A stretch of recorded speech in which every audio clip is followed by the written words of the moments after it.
I discovered my wife of 7 years is cheating on me. She doesn't know that I know, and I'm getting my ducks in a row. Part 4. 12th update. I decided to write and send this letter. Emily. My attorney advised me to write down why reconciliation is impossible. I've put it off, not because I'm unsure, but because it's difficult to describe what you've done to me in a way that might actually register with you. But I'll try now, with as much clarity and control as I can manage. Let's begin with something simple, a definition. Love, noun, a commitment to another person's well-being, trust, and dignity above your own convenience, indulgence, and self-gratification. It includes honesty, protection, loyalty, and the refusal to willfully inflict harm, especially on someone who loves you. Now let's examine the evidence. For nearly a year, you conducted a sexual relationship behind my back. You didn't confess because you were overwhelmed by guilt. You confessed because you got caught. Even then, your story changed over and over until the facts cornered you. First it was an emotional affair. Then a mentorship. Then coercion. Then he wouldn't let me go. You were never honest. You were just reactive. When I confronted you on New Year's Eve, you couldn't even tell me the truth then. I already knew the truth, and you still tried to make me feel guilty and paranoid. And here's something I need to say directly, because you've danced around it in every version you've given. You performed oral sex on another man and then came home and kissed me right afterward. Do you understand what that did to me? Because I think you need to. That wasn't just betrayal. That was defilement. That was degrading.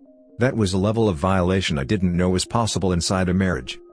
You brought the taste of another man's body into our home and into my effing mouth. You let him into my bed by proxy, and into my mouth, without my knowledge or consent. There is no therapy, no contract, no prayer that can erase that. I don't think my words can adequately communicate to you how disgusted and sickened I am by this. Remember how you noticed I was losing weight toward the end of our time together? Remember how you admired how defined my muscles were? That wasn't working out. That was starvation and dehydration, not being able to keep food or water down because I thought about it all the time and it made me throw up. And then you want to tell me you love me. You want to reconcile. You want to go back to what we were. Here's the problem, Emily, that man no longer exists. The man who loved you, trusted you, and thought you were incapable of something like this is just effing gone. You killed him. Slowly. Repeatedly. And with a smile on your face. And the person asking for reconciliation now? You're not talking to the same husband. You're talking to someone else, someone who will never again see you the way he once did. Someone who wakes up sick when he remembers how deep the lies went. Someone who has to remind himself to breathe when he thinks about where your mouth was before you kissed him. You say you want to earn back my trust. That's not something you can earn back from a ghost. So I'll give you the only thing that's left, truth. You are not owed reconciliation. You are not owed negotiation. You are not even owed the benefit of the doubt. You are owed fairness, and I've already extended more of that than your actions warrant. If you have any respect left for me, if you have any genuine remorse, you'll stop prolonging this crap show. I am going to send you my best offer. Do you want to convince me of your remorse? Then tack on some more terms that are favorable to me and have no possible benefit to you. Put your money where your mouth is. Own what you did. Accept the consequences without twisting this into something mutual or negotiable. You didn't just cheat. You desecrated something sacred. You dismantled a man and burned the wreckage. And now you want to bargain with the ashes. Don't. Let this end with whatever grace is still possible. Go and find someone you love and respect, and I will do the same. My lawyer looked over the letter and approved it. I hand-wrote it on paper and had a courier deliver it to Emily's parents' house with delivery confirmation. She got it, and it's been radio silent, except for mother-in-law texting me that Emily got my letter and is crying her eyes out. We've sent our divorce terms to Emily and her lawyer. They're pretty much the same as before. No spousal support. We keep our respective retirement funds. Other joint accounts are split 50-50, this one hurts. We have investment accounts, but my lawyer and I conceded this to expedite matters. It's an at-fault adultery divorce. $10,000 reimbursement of our emergency fund. $15,000 for half of the credit card charges, classified as fraud or whatever the lawyer phrased it as. I give up all claims to half of her business, even though it's a limited liability company we funded with marital money, including the stolen emergency fund. She gives up all claims to my dad's home. And yes, there's some nonsense about joint marital property. Throw pillows, people. Who's gonna get the throw pillows? The trash can with my watery puke in it is off the table. She missed that opportunity. You snooze, you lose. So a bunch of people are saying this is fake because a lawyer would never let you write a breakup letter to the person you're divorcing. First of all, Emily has delayed all negotiations by refusing to acknowledge the divorce. She consistently rebutted settlement attempts with reconciliation plans. I've had no meaningful conversations with Emily since I served her papers. I talk a lot of crap about her here because it's a release valve. But I haven't said anything of substance to her since the burning clothes in the backyard incident. Here's how my lawyer explained it, summarized and cleaned up for privacy. In my state, clear communication of intent, such as no reconciliation, can streamline negotiations by setting boundaries. A formal letter, sent via courier, serves as evidence of my position, reducing ambiguity in court or mediation. Family law attorneys often recommend written statements to clarify a client's stance, especially when the other spouse's actions, Emily's workplace visits, constant texts, repeated offers of reconciliation, suggest denial or manipulation. The letter acts as a legal marker, showing consistent refusal to reconcile, which courts respect in fault-based cases. It also preempts Emily's attempts to delay by offering reconciliation terms, forcing her to focus on settlement. Emily's adultery gives me leverage in equitable distribution. The letter reinforces her fault by detailing her betrayal and pressures her to concede terms to avoid a public trial where her actions would be scrutinized. Also, Emily's lawyer is collaborating with her therapist to address emotional barriers to settlement. My lawyer saw the letter as a way to satisfy Emily's therapy-driven need for closure while advancing my legal goals. While not standard in every divorce, letters outlining non-reconciliation are used in cases with persistent reconciliation attempts or emotional volatility. You know, like burning all your crap in your backyard. Non-lawyers may assume divorce communications are purely formal, not realizing lawyers use creative tools like letters and emails to manage negotiations, especially in fault-based cases with emotional stakes. Bottom line, my lawyer thought it was a good idea, and that it would save us both money by making my position crystal clear.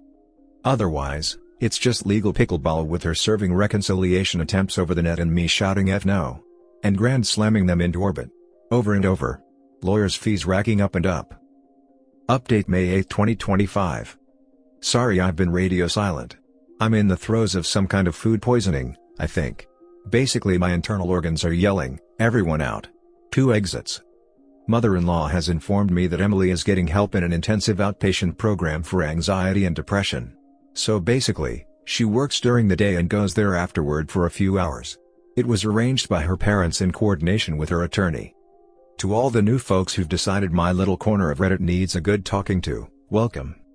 Honestly, if I were writing a revenge fantasy, I'd post all her affair evidence online and tell her something cinematic like it was just my turn, you slut. Then slap on some expensive aviators and swagger off into the sunset with my harem of open-minded supermodel girlfriends. At the very least, she'd be the one throwing up in public, not me, for F's sake. Anyway, back to the toilet. In my revenge fantasy, I'm still the one with food poisoning. LOL. 13th update. Emily has started an intensive outpatient program at a local mental health facility. It's not like a bars on windows, padded walls facility. It looks more like a collection of residential homes. She basically does her work during the day, goes there around 5 p.m., stays until 10 p.m., and then arrives at her parents' home around midnight. For Mother's Day, I watched Princess Bride, Mom's favorite movie, and I sent mother-in-law a cool houseplant with a card. I also called mother-in-law and spoke with her a bit. I told her I was moving back into my parents' place in order to fix the grill and do some other light maintenance. My dad wants to rip out the old wood floors in favor of vinyl planking, which is effing bananas to me, but it's his house, so I'll do it. I think my dad has Airbnb fever thanks to his friend talking it up to him. The plan is to turn it into an Airbnb in case I can't live there anymore. Putting in a remote control combo lock and a Ring camera. Basically making the whole house remote control. All of Emily's stuff and pictures of us have been moved out of the place and given back to Emily. My plan is to rearrange the furniture so that it looks and flows completely different. I read that on a separate post as a suggestion on how to get over something like this, and it sounded like good advice to me. I'll get rid of the bed and mattress and replace them with something from IKEA or Walmart, or whatever my dad wants. The rent is pretty high in the areas of the city I'd want to move to, so I think I'll see if I can live at our old place. Emily's been respectful of boundaries so far when she's come with mother-in-law to drop off groceries to me, so we'll see if I can make it work. She hasn't shown up at my work anymore. Lisa has me in a group chat with her friends. I never type or say anything in it, so I doubt they realize I'm there. All of her friends are laughing at John's stupid bullcrap. Apparently John is telling Lisa that my wife is a jilted lover who's trying to get revenge against him because he refuses to leave his true love and family after she blew up her own life to be with him. She texted a picture of a diamond bracelet John gave her for Mother's Day. She had the kids that weekend. Don't you just wish you could throw cash at a betrayed, enraged wife and make her docile and obedient, Johnny boy?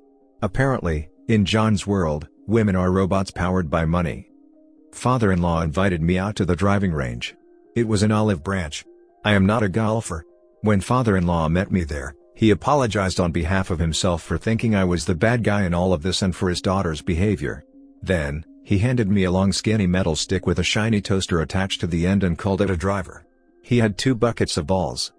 I alternated between digging for gold and attacking ghosts. After father-in-law dried his eyes from laughing so goddamn much, he started talking about the family therapy that he, mother-in-law, and Emily were doing. I'm probably doing the drama a disservice, but here goes. He said that Emily grew up thinking she had to be perfect all the time because that's the only time she received any kind of praise or love from her parents. She initially went out with me in high school because she thought I'd be the perfect boyfriend. I guess on paper I'm quite the catch. How flattering. She fell in love with me, she says, only after we had been going steady for about a year, which doesn't sound like any big revelation. I mean, that's how it's supposed to be, right? You don't fall in love and then go out. You go out and then fall in love. I don't know what the hell she meant by that. She'd known John for a while through his wedding venue, but when her business started floundering, again, in 2022, that's when she really started leaning on him. This means their professional relationship started before I knew about it. It was framed as a business mentorship where he'd unofficially flowed her some money occasionally to keep her business propped up. He apparently started demanding more and more of her time, making her into a personal assistant where she'd run errands for him. That's when she started putting him in her schedule book because of all the time she was spending with him, and that's when I became aware of their professional relationship. He did legitimately mentor her in small business stuff, and she learned a lot from him. Take a night class, Emily. She knew she had crossed the line when he gave her the credit card. She was making purchases toward her business on it, which we had already verified in the credit card records we got. John started expecting more and more from her and basically told her the gravy train would end if she didn't do something a little extra in return. Father-in-law said that Emily called herself a prostie in their sessions but justified it at the time by telling herself that she wasn't asking for money, it was offered, and she merely accepted it. I laughed at this. It's like me saying, hey, I'm not gay, but if someone helicopters their junk in my face, I'm going down on him. I remember I was always supportive and complimentary of her business sense. I was telling her at the time how impressed I was that she dug her business out of the hole she was in. Father-in-law said that she said I was the one thing in her life that made her feel like she could be a better person. And when she started lying to me about how her business got out of trouble, that illusion shattered. So she decided she must be a bad person after all and acted accordingly by giving in to John's advances. So my too long didn't read as that she spiraled because being loved while lying made her feel like a fake, so she leaned into the fake. She didn't cheat because she stopped loving me. She cheated because she thought she couldn't live up to the version of herself I saw. I don't know what to do with this info. I don't think this fundamentally changes anything. At least she's acknowledging what she did constitutes prostie. That's something. Emily's attorney has our offer, and I asked father-in-law if they had considered it, and he said that he would talk to Emily about it as soon as possible, but that it was attorney-client privilege, so he didn't know if it was his place. I'm glad that Emily is getting the help she needs. I am sad and angry at the thought that I projected some kind of atmosphere that made the idea of being truthful with me such a bad thing. I shudder at the thought of having to wait until Emily sorts out her bullcrap while I'm stuck in limbo. That's where we are. I just wanted to answer a ton of comments here for everyone. The reason I went is because father-in-law is old school and wanted to profusely apologize, but he wanted to do it face to face. This is not the beginning of a wonderful team-up where we travel around the US fishing and solving crimes. I am not going to hang out with him again or text or write or anything. When the evening ended, he shook my hand and said, "Goodbye, son." As far as mother-in-law goes, I'm delaying that as long as possible. If you've read all my posts, you all understand why. I know the relationship will end very soon. I'm just delaying that as long as possible, and I think maybe mother-in-law is too. But I know I'm going to have to cut off that whole family in order to move on. It just hurts, you know? Mother-in-law hurts. Good news update May 18, 2025. I just learned from mother-in-law that Emily is going to agree to my terms. Father-in-law and mother-in-law want to pay my lawyer's fees as well. This is great news, but mother-in-law told me that 1. In order to help her therapy, Emily wants to read me a statement about her affair and apologize to me while taking accountability for what she did, entirely. This is, of course, after we sign and notarize everything. We can have a conversation after she reads her statement if I wish. This is not conditional. I mean, it's not part of the divorce agreement. It would be a tacit and informal agreement on my part but not legally binding in any way. What I'm saying is that I can just walk out if I want to after everything is signed. I think I'll take the opportunity to talk with her, especially if she's willing to sign everything. I think it's appropriate, being together for so long, and maybe we should at least say goodbye formally. 2. She wants to make an agreement with me entirely and completely separate from the divorce agreement. She wants to meet with me in 1 year's time with a mediator and a counselor for a couple of hours. She and her parents have put $7,500 in escrow for it. They told me they'd pay for the therapist and mediator. All I have to do is show up and participate in good faith, and I'll get the $7,500. This is entirely optional. There's no penalty for me not showing up other than not getting the $7,500. $7,500 is a lot of money. I think as long as my lawyer looks it over and there are no gotchas or hidden bullcrap, I'll sign it. Maybe in 1 year I'll be desperate for that $7,500. I'm assuming our lawyers will work out a meeting time next week for signing everything. If this is true, I'm relieved. I'm also a little sad, but mostly relieved. We'll minor update once we get the meeting scheduled. 14th update. So Emily and I met at my lawyer's office. Both her lawyer and my lawyer were there, as well as a notary. Mother-in-law was in the waiting room, and I gave her a hug. She was crying. Way to set the tone, mother-in-law. My dad sat down with mother-in-law and was polite. They never really hung out together, so it was not an emotional meeting for him, just awkward as F. I left them sitting in the waiting room. While we were waiting for the notary to come back from the restroom, we were all standing around awkwardly in the conference room. Because yours truly can't stand uncomfortable silences, I asked Emily if she wanted to leg wrestle for the air fryer. Didn't land. She looked at me like I just flung a turd into the punch bowl and screamed, "Suck it, nerds." At someone's funeral. Emily and I were in the conference room signing papers, getting them notarized. She was crying, but not heavy crying. I was keeping it together like a big brave boy, quietly shooting my marriage in the back of the head, mafia execution style, in between the chunk of a notary stamp. Once the legal stuff was handled, I signed the separate agreement, $7,500 in exchange for a meeting with Emily 1 year post-divorce. My lawyer had vetted it. No downside. 1 year of no contact, then a meeting. Mediator required, therapist optional. We each show up, try in good faith for a couple of hours, and then part ways. If I skip it or ignore it, I get nothing. I wanted to add that I should get cash and $10 bills in a briefcase like a drug deal in an old movie. Then it was time for the most brutal effing chat of my life. Emily had some papers she was reading from. She handed over a manila envelope that she said was a copy of what she was about to read to me. During the whole thing, she'd stop and cry and say she was sorry and that she loved me. At one point she put her head in her hands and cried for a bit while I waited awkwardly. I'm also paraphrasing a bit after the fact, so the meeting took longer than it seems here. She started by saying she will love me for the rest of her life, she will never forgive herself for hurting me, and she will work on herself in order to be a better person. A lot of it echoed what father-in-law told me at the driving range. This time it felt more real. She said she'd been ashamed of her failing business and didn't want to dip into our joint funds anymore, not to impress or protect me, just her ego. She admitted John was a full-blown affair. John never forced or coerced her. She let it happen, and she wanted it to happen. It was on me, she said, and then cried some more. John helped her with her business and gave her the credit card. He basically seduced her with his charm and the fact that he took her to all of these super exclusive and expensive places, and she willingly allowed herself to be seduced. It's not an excuse. We both grew up upper middle class. But we never went out to super expensive places. A rare expensive date night for us would be around $250, and that's like an anniversary dinner. $250 was cheap for them.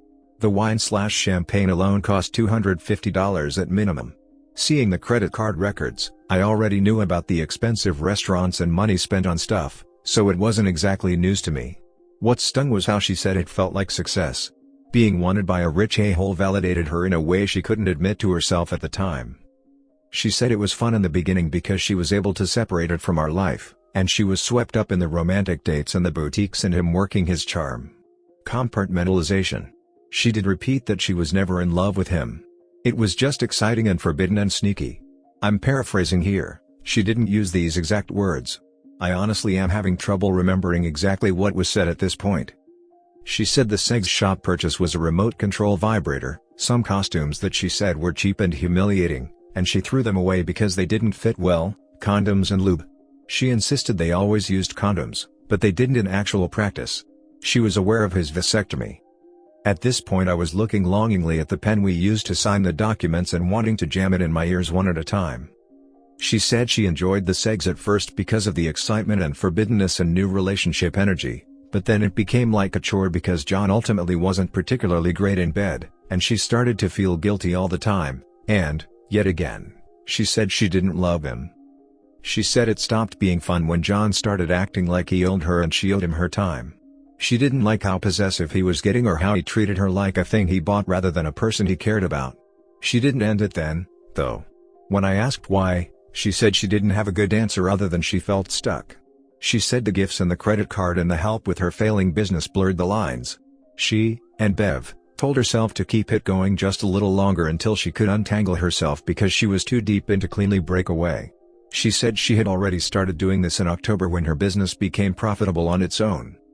On New Year's Eve, she met John at Bridezilla's party and thought they were just going to a hotel as usual. Instead, he took her to his house without asking. They had sex in John's master bedroom, reluctantly on her part, and then, right after, he FaceTimed his wife while Emily was still right there. She said the way he looked at his wife and the way he stole glances at her during that call made her feel sick. She said that because of their actions at John's home and after I accused her of cheating that night, she saw it for the ugly thing it was. That's when she decided she was done. She bought all the gifts and date nights for me out of guilt, which is not a big revelation at this point either. Same with the sex and love bombing for me all through the affair. And then she decided to get specific. I won't repeat what she said. I won't put those words in writing.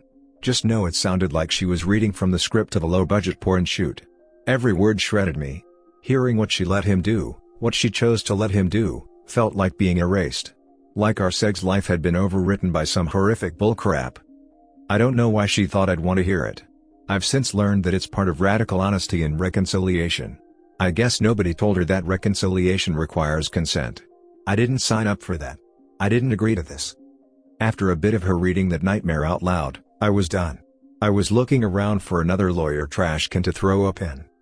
At that point, I couldn't hear anymore. I felt like a balloon of ice-cold water exploded in my chest, and I started breathing heavy, and I just had to get the hell out of there. I ran out of the lawyer's office with Emily crying hard like she was surprised I didn't want to sit through this crap.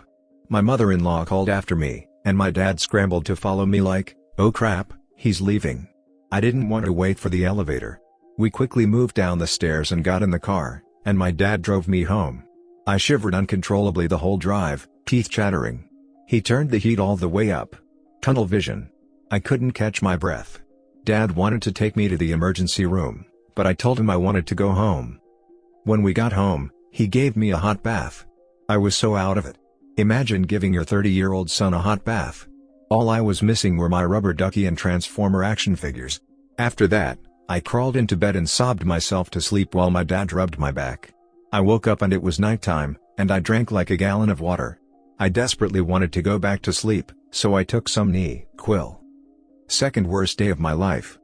So my understanding, which is flawed, I'm not a lawyer, is that there's a 30-day waiting period, then the Superior Court reviews all of the documents, and then it all goes over to a judge who reviews and signs off on it. Should be mid-July at the minimum, probably well into August. Depends on how backed up they are. I don't care to hear any more of Emily's statement. I don't see how it matters at this point. Just the details I heard were bad enough. She started reading it off quickly like she was galloping through it to get it over with, you know, that monotone reading voice but quivering, Papers held out in front of her with her face up against them like she's hiding. I'm feeling really depressed. Loving Emily is like this terminal habit I have to break. It's like I've been eating the tastiest, healthiest food, and a doctor just told me I've developed a fatal allergy to it. I can't eat it anymore. But nothing else appeals to me, so I'm just going to starve. I don't know how to not love her. I'll just have to learn, though, so I can have peace again. My therapist mentioned meds. I don't want that. But I might have to. Everything feels like heavy lifting. Even merely existing. I effing hate this crap. I need to take my own advice and start doing some intense exercise. I know it's an all-natural mood elevator, endorphins. I've decided to start going into the office to work. I don't want to be alone with my thoughts for a while. I'll take breaks to go somewhere private and feel feelings if I need to. Emily and her family are officially no contact with me. If they break no contact and I can prove it, then I get the $7,500. But that's so far off my goddamn radar right now that it's in a different time zone. I guess I'll update again when I have the official divorce paper, or whatever it's called, in my hands. Until then, thank you. Everyone here. I don't have better words than that. I wish I did.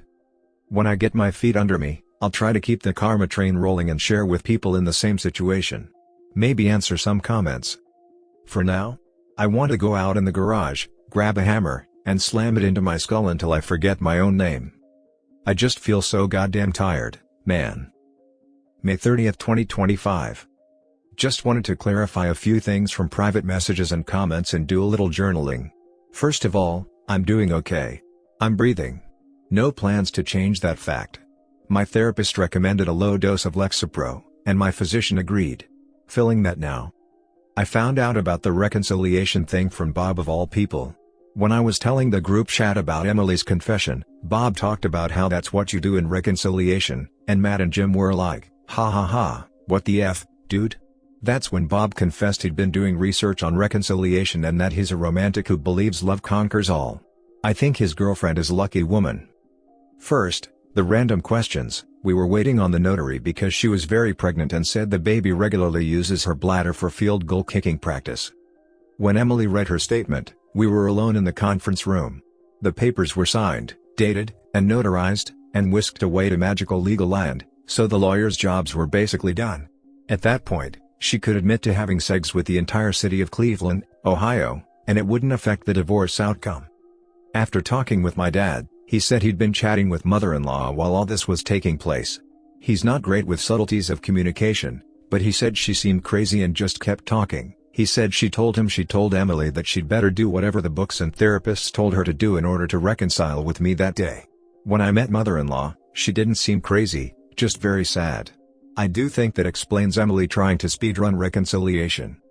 The thing I'm losing sleep over, which I probably shouldn't, is what she's thinking. I think I understand why she did it at this point. I mean, if a rich 25-year-old bikini supermodel took an interest in me and knew exactly what to say and what to do, I'd at least be tempted to cheat. I don't understand why she wanted to come back so badly. It can't be for financial reasons. She's already proven to herself she can get with a rich guy who'll take care of her. I'm doing okay financially, I can afford to live. But she has her own business and it's making a good profit now. She doesn't need my paycheck to live. I make it sound like I'm a big pushover for her, but I wasn't clingy. I didn't make her the center of my universe. I had my own life. I had my own friends. I didn't wait on her hand and foot. I did little things for her with no expectation of anything in return, but isn't that the bare minimum in a relationship? She's already proven she doesn't respect me or our marriage. Why the hell would you want to be with someone you have no respect for, in a relationship you have no care for? Is it just habit? Is it the fact that she'd have to train a new guy in what she likes and doesn't like? I'm not ugly, and I'm funny, and there's no other person in the world like me, and I'm special and all that other public broadcasting service kids bullcrap. But come on, I'm not that unique. If she were a quadriplegic burn victim, I could see how it would be tough to replace me, but she's not. She knows she's attractive. Any room she walks into, she'd be one of the best looking, if not the best looking, women there. She has a sweet, nice personality, you know, other than the adultery, and she was never super dramatic or chaotic. Our life was pretty peaceful. She's not a single mom. She'd find someone fairly quickly, and that guy would be a quality guy. I don't think asking a woman like Lisa or Matt's wife or Jim's wife would help because they're not cheaters. I tried to go to Ask a Wayward in the Support for Wayward subreddit, but they deleted my question. I guess they think I'm full of crap too. I'm going to have to accept that I'll never understand, like a shooter who kills an entire classroom of preschoolers because the sky was too blue today. It's just crazy people being crazy, I guess. I told my lawyer to keep a copy of Emily's confession for Lisa's divorce and send the other copy to me. Now I have some quality reading material if I ever start missing Emily or romanticizing her. I thought the list I made was good, but wow, I've got the silver nuclear bullet for those kinds of thoughts now. Update. I wanted to clarify why I sat through Emily's statement. First, it absolutely was not a condition of the divorce. There's no legal stipulation where someone can make another person listen to a speech in order to sign divorce papers. I did it as a favor to Emily because she, through mother-in-law, said it would help her in therapy. It sounded legit to me because it makes sense that improving your life after something like this would mean admitting your fault to the person you wronged, which is what she did. The problem is she didn't just say, "I'm sorry. It's on me. You did nothing to deserve this." She also treated me like some kind of Catholic priest and tried to confess all her sins in detail, which I didn't sign up for.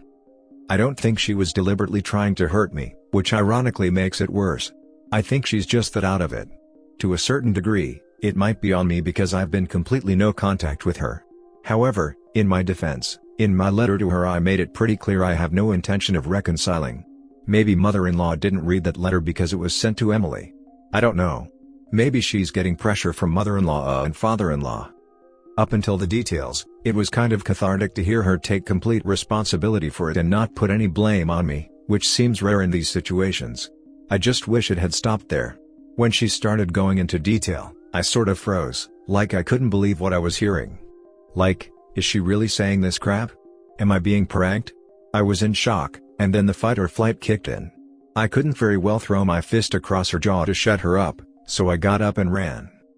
The $7,500 thing is also completely optional. The money's being held aside somehow, escrow, I think? Not sure. It's not a condition of the divorce and has absolutely nothing to do with it. Completely separate. I think I made that clear, but apparently not. I realize it's a ploy. The idea, I'm sure, is that absence will make the heart grow fonder, and we'll miss each other like crazy, and then 1 year later, after we haven't seen each other, we'll meet again and the music will rise and we'll run in slow motion into each other's arms, and I'll start singing a romantic song about reuniting with true love after a long absence like a Broadway musical, then grab her, dip her, and kiss her longingly. Cue the wedding bells. Not gonna happen. June 7, 2025, short update. Lawyer FedExed Emily's confession to me.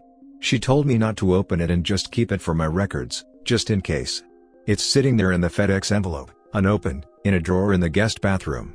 And there it shall stay henceforth. LOL. Our wedding anniversary is on the 10th.